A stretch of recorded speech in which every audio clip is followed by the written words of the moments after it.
खुलुमबाय बेलासिनि रादाबाव नोंथांमोनखौ आंनि बे मुलुगनां बड' निउस चेनेलाव गासैखौबो बरायहरनाय जाबाय।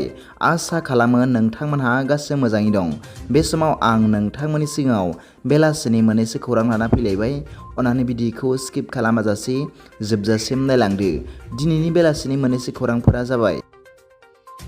गिबि रादाबाव दं आसाम सरकारा थाखो 2आव बिगियान आरो सानखान्थि आयदाखौ इंराजि बिजोंनि खालामनो नागिरनायनि सायाव एबसु आरो बर' थुनलाइ आफादा जुथायै दिनै गुवाहाटीनि गरसु बाथौफुरियाव थानाय समाज थुनलाइ हारिमुआरि मावथांखि फसंथानाव मोनसे गोनांथार जथुम्मा खुंनानै गोथौ आरो गुवारै बिजिरलायनानै सावरायदों होनना मिथिनो मोननाय जादों। मिथिनो मोननाय बादिब्ला बिथांमोन एबसु आरो बर' थुनलाइ आफादा खौसे जानानै बे थाखो 2आव इंराजि आरो सानखान्थि आयदाखौ इंराजि बिजों लानायखौ बोखारनांगौनि दाबिजों फैगौ जुन दाननि 9 आरो 15 जुनाव आसाम सरकारनि बेरेखायै सोमावसारनो थि खालामनाय जाबाय होनना मिथिनो मोननाय जादों। नैथि रादाबाव दं दिनै क'क्राझार जिल्ला एबसुआ क'क्राझार टाउनखौ फोसाबनायनि एबा साखोन सिखोन खालामनायनि हाबाफारि लादों। मिथिनो मोननाय बादिब्ला बिथांमोनहा बिट प्लास्टिक पलिउसन एबा प्लास्टिकनि गुबुंले जानायखौ फेजेन मुंनि आयदानि बेनार लानानै बे साखोन सिखोन खालामनाय हाबाफारिखौ लादों होनना मिथिनो मोननाय जादों। मख'नो गोनांदि गाबोननि 5 जुन एबा मुलुगनां आबहावा सानखौ गाहामै फालिनो थाखाय सिगांग्रोयै बे साखोन सिखोन खालामनाय हाबाफारिखौ लादों होनना मिथिनो मोननाय जादों। थामथि रादाबाव दं दिनै रबिबाराव डिब्रुगड़सिम थांनाय इन्डिग' उरां जाहाजा हथादै गुवाहाटीनि लकप्रिय गपिनाथ बरदলৈ इन्टारनेशनेल एयारपर्टआव बाग्लायनो गोनां जादों होनना खौरां मोननाय जादों।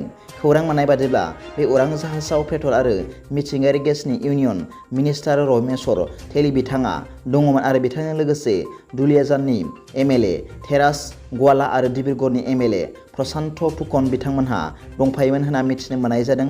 मिथिनो मोननाय बादिब्ला माखासे टेकनिकेल प्रब्लेम जानायनि थाखाय बेबादि इमारजेन्सियै बाग्लायनो गोनां जादों होनना मिथिनो मोननाय जादों। ब्रैथि रादाबाव दं आथिखालाव बिटिआर सरकारखौ सोलोंथाइनि सायाव थाद'रोङै जौगाखांनायनि हाबा मावनायखौ नुनो मोन्दों। बेबायदिनो दिनैबो बिटिआरनि गाहाय खुंगिरि मानाव गेदेर प्रमद बर' बिथाङा क'क्राझारनि बाराबारि नेहरू ओइचएस स्कुलाव गंसे अडिट'रियाम हल लुनो थाखाय अन्थाइ खाम्फा गायसनदों होनना मिथिनो मोननाय जादों। बे अन्थाइ खाम्फा गायसननाय हाबाफारियाव बिटिआरनि गाहाय मावफुं सोद्रोमा मानाव गेदेर प्रमद बर' बिथांजों लोगोसे इएम मानाव गेदेर राकेश ब्रह्म आरो इएम मानाव गेदेर रेवरेवा नार्जारी बिथांमोनहाबो बाहागो लाफादोंमोन होनना मिथिनो मोननाय जादों। दिनैनि बेलासिनि मोननैसो खौरांफोरा दा बेखिनिल'मोन। भिडिअखौ मोजां मोनदोंब्ला आंनि बे मुलुगनां बड' निउस चेनेलखौ अन्नानै साबस्क्राइब खालाम आरो बेल आइकनआवबो थुनानै ला, जाहाथे आं गोदान निउस आपडेट लानानै फैब्ला नोंथांनियाव सिगांग्रो नटिफिकेसन सौहैयो। गाबोननि फुंबिलिनि रादाबाव नोंथांमोनखौ आंनि बे चेनेलाव गासैखौबो बरायहरनाय जाबाय। गोजोन्थों, एसेनोसै। जै बर' हारिनि जै।